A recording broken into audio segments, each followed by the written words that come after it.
So why do men need to be taught about emotional safety and more generally relationship skills? This stuff's very easy. It's not rocket science. Why do we need to lay it out for them line by line? It's a good question, and I'm going to respond to it, but it has some layers. So let's sit with all of it. The first layer is important to take in so that we can really contextualize why.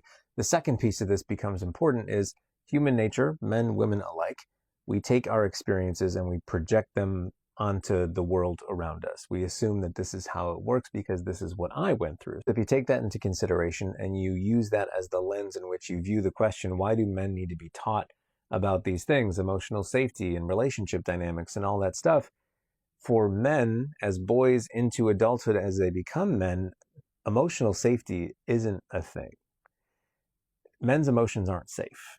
Their experience of that has been very much like shove it down, don't want to hear about it, push through, power through, don't cry. Men don't do that, boys don't do that. You grow up and you become an adult.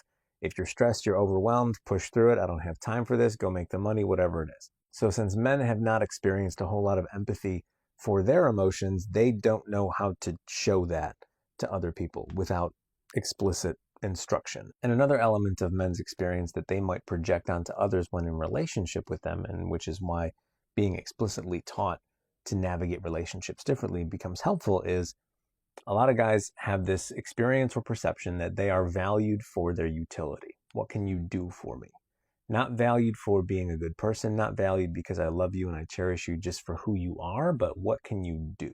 So then you have guys just kind of unconsciously projecting that onto their relationships and looking to their wives and like, what can you do for me?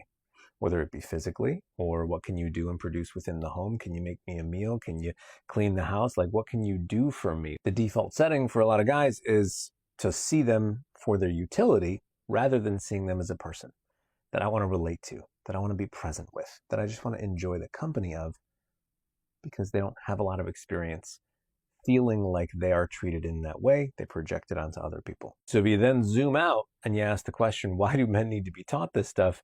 It's unlearning these unhealthy ways that we've been taught through how we've been treated and saying, hey, healthy relationships, healthy dynamics are not built off of these things that society has kind of delivered to you as your own experience. It is built off of emotional safety. It's built off of good communication. It's built off of sharing space, empathy, compassion. Like, these things are not prioritized and given to men in many cases.